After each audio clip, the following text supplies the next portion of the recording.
Já comprou todas as prendas de Natal? Lembrou-se da sua? Estamos a oferecer 40 passes anuais da Zone e um deles pode ser seu. Assine hoje até 55% de desconto e habilite-se a ganhar. Tudo em observador.pt. 10 horas.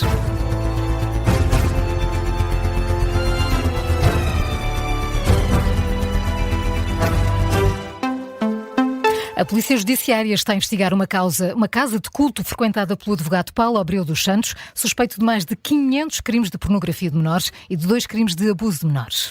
Paulo Abreu dos Santos, advogado e ex-adjunto do Ministério da Justiça, está em prisão preventiva, indiciado por mais de 500 crimes. Terá confessado que abusou de 2 rapazes e foram encontradas na sua posse vídeos das alegadas agressões sexuais e também conteúdo de pornografia de menores. O Observador sabe agora que a investigação também incide sobre uma casa de culto que Paulo Abreu dos Santos frequentava em Corroios. Casa Nova, que sítio ao certo é este? Trata-se de uma casa de culto aos orixás. É uma religião afro-brasileira do candomblé. Este local era frequentado por Paulo Abreu dos Santos há mais de 10 anos. O Observador sabe que a Polícia Judiciária vai agora investigar este local. Fica em Valdemilhaços, Corroios.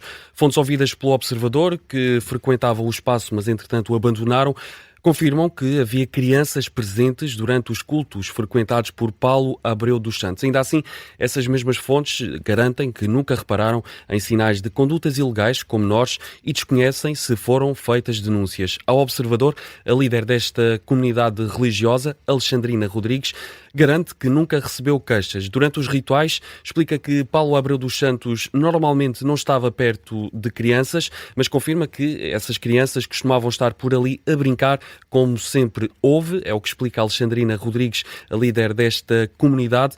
Outras fontes ouvidas pelo Observador dizem que Paulo Abreu dos Santos investia bastante dinheiro nesta casa de culto, sendo que algumas o descrevem como o braço direito da líder da comunidade, algo que a própria Alexandrina Rodrigues rejeita. Ela abriu esta atividade em abril de 2007 como organização religiosa.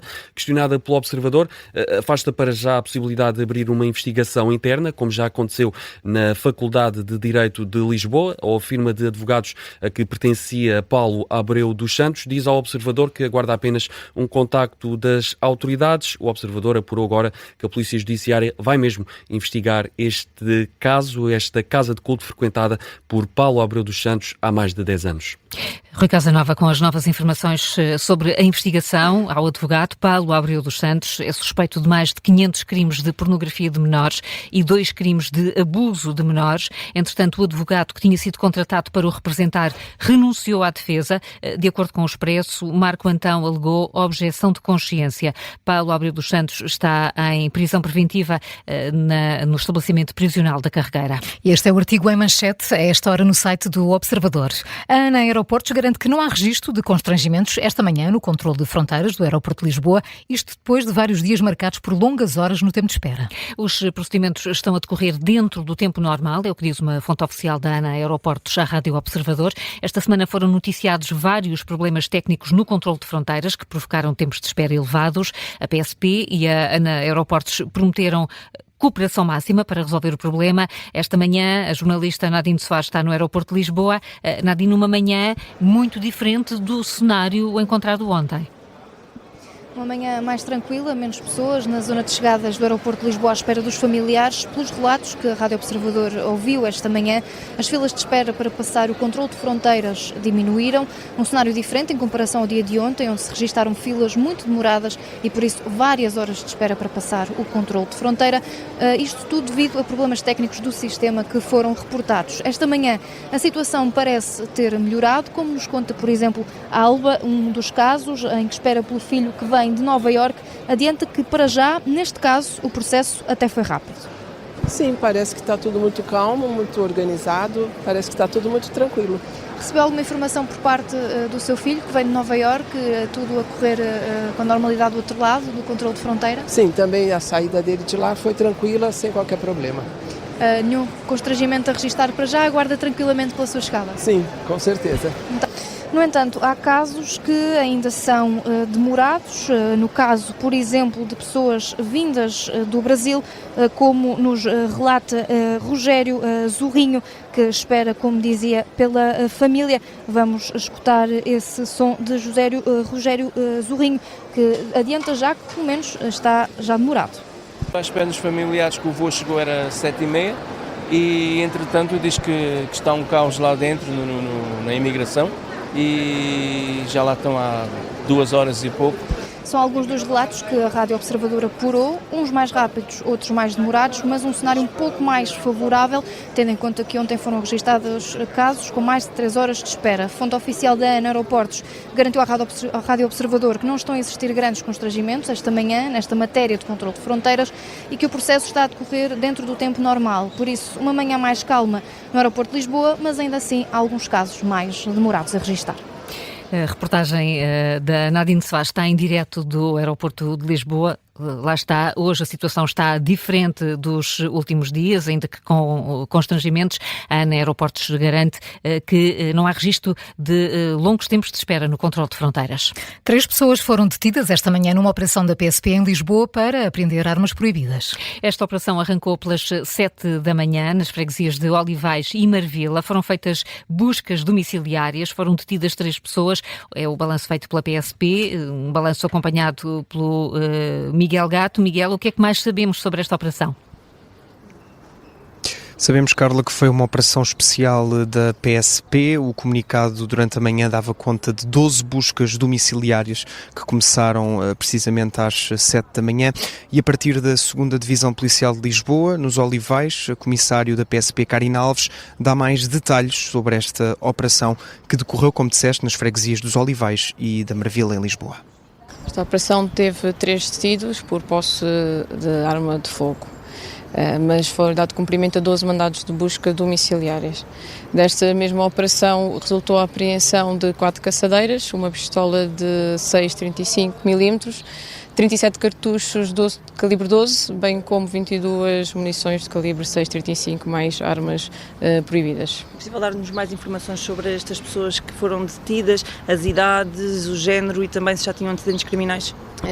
Os suspeitos que foram detidos estavam a ser investigados pela Polícia de Segurança Pública em virtude de terem utilizado armas de fogo para a prática de diversos ilícitos criminais. A operação que durou 2 horas, das 7 até às 9 da manhã, precisamente nas freguesias dos Olivais e também Marvila, e o comissário da PSP, Karina Alves, diz que mais operações deste tipo vão ser feitas ainda este ano e continuam no próximo ano. A comissária da PSP, que diz ainda que os 3 detidos são de nacionalidade portuguesa, não dá ainda qualquer tipo de informação sobre as idades dos detidos.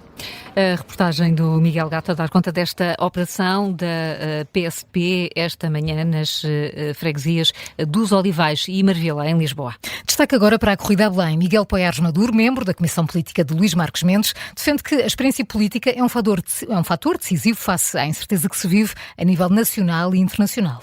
É o que diz o antigo ministro social-democrata, convidado da Comissão de Inquérito da Rádio Observador. Lembra que os próximos tempos vão obrigar a consensos. Nós vivemos num contexto de crescente fragmentação política, polarização política, o que, na minha opinião, torna muito importante alguém que conheça bem como funciona o sistema político, conheça bem os diferentes atores políticos, de forma a conseguir, nesse contexto de fragmentação e polarização, construir compromissos, consensos, acordos que vão ser cada vez mais fundamentais. Neste contexto em que vivemos, e que é também um contexto de enorme incerteza e ao mesmo tempo internacional, acho que é muito importante alguém que conheça muito bem como funciona o sistema político, saiba como funciona o sistema político.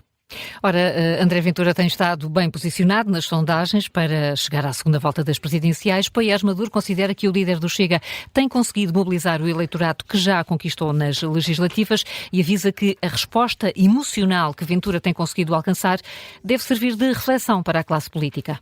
André Ventura tem uma cassete com 2, 3 temas, que é isto é culpa toda dos imigrantes, da classe política que são todos corruptos, e a partir daí gera esse tipo de identificação emocional, porque significa, isto diz-nos alguma coisa que é uma coisa séria, que todos os políticos têm de refletir, que é, Se ele consegue ter sucesso com esta mensagem, é porque ela tem alguma ressonância nas pessoas, ou seja, porque porque as pessoas veem algo de verdadeiro nisso.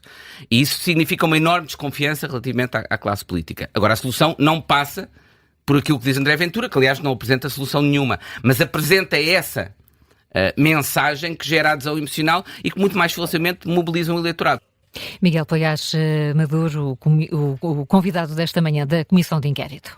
A Federação Académica do Porto defende o Ministro da Educação, garante que Fernando Alexandre nunca disse que os mais pobres degradam os equipamentos sociais. O presidente da Federação, Francisco Porto Fernandes, esteve presente na cerimónia em que surgiu a polémica em torno do Ministro. À Rádio Observador, garante que as declarações estão a ser tiradas de contexto e que Fernando Alexandre se limitou a lembrar que os mais pobres têm menos espaço para pedir a melhoria das condições. O que acontece é que o Ministro da Educação há uma semana apresentou uma reforma que queria dar ao estudante bolseiro liberdade de ir ou não para uma residência. Ou seja, as residências iam passar a ter estudantes mais pobres, mas também estudantes de classe média.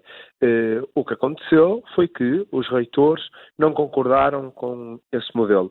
A minha AFAP também parece-me que esse modelo, tendo em conta o orçamento para a ação social, não era muito execuível. Mas o que o Sr. Ministro diz, e ouvindo a declaração toda, eu tive a oportunidade de estar lá presencialmente, é muito claro. A pobreza não tem lobby. A pobreza não tem voz. A Federação Académica do Porto reconhece que o Governo está a tentar responder ao problema, mas considera que a solução apresentada pela tutela prejudica em demasia a classe média-baixa e por isso avançou esta manhã com uma proposta alternativa. Avançámos com uma proposta, hoje de manhã, para ser criada uma cota para estudantes não bolseiros, não prejudicando, claro, os bolseiros. Ou seja, as residências teriam 25% ou 20% de estudantes não bolseiros e os estudantes bolseiros que, por essa razão ou outra qualquer, não tivessem espaço nas residências, tinham um apoio do valor do quarto no mercado privado. Francisco Porto Fernandes, o presidente da Federação Académica do Porto, ouvido esta manhã pela Rádio Observador, na apresentação do novo modelo de ação social para o ensino superior. Fernando Alexandre defendeu que as residências de estudantes devem dar acesso a alunos de diferentes estratos sociais, sob pena de se degradarem rapidamente. São 10h12, já a seguir o Contracorrente, hoje sobre o cibercrime. Primeiro, Carla, que outras notícias estão em destaque a esta hora? Luís Montenegro deixa um aviso ao PS, não está a aprender a lição com as derrotas nas eleições dos últimos tempos. O primeiro-ministro e presidente do PSD afirma que o povo está do lado do governo e rejeita as acusações de arrogância de que tem sido alvo. A declarações num discurso ontem à noite, no jantar de Natal do PSD. Montenegro reforça também o objetivo de ser mais ambicioso no aumento dos salários em Portugal e afirma que vai ser possível subir a fasquia, e isto no dia em que o Conselho de Ministros aprova o aumento do salário mínimo nacional. Vai subir 50 euros dos atuais 870 para 920, tal como está previsto no acordo de rendimentos que o Governo assinou com o GT e centrais patronais. O Ministério da Saúde abriu concurso para preencher 606 vagas para médicos especialistas recém-formados. A maioria das vagas é para a área hospitalar. Seguem-se Medicina Geral e Familiar e depois Saúde Pública. É o que indicam os despachos publicados em Diário da República. E quem é que daqui da mesa cheíssima hoje, quem é que chegou a dançar no Kremlin? O de Lisboa, não o de Moscou. Quem não? Eu já nos dois, por acaso. Do que me foste lembrar. Então sabem que a Helena Guerra diz que também. Helena Matos também? Sim. Em tudo o que seja dançar. Mas nunca antes de ir ao platô, não é? Mas em cima das colunas, a grande questão é saber, em cima das colunas ou não? Não, isso só depois de um Não, em cima das mesas. do Porto, confirmo que também já lá estive. Em cima das mesas só nos Santos Populares. Mas então, porquê que perguntas sobre o Kremlin? Sabem todos que o Kremlin está fechado desde setembro, não é? Mas vai voltar com um novo conceito. Não se vai chamar Kremlin, pois não. Vai reabrir amanhã. Não. Casa Branca. Nada disso, estão muito longe. Deve ser para betinhos agora. Vai chamar-se Santuário. E os novos proprietários dizem que isto é um conceito, isto vai ser mais do que uma discoteca, vai ser também um destino cultural, com música, arte, gastronomia e religião. Milagres. Sim, mas vai dar para matar saudades, seguramente, já a partir de amanhã.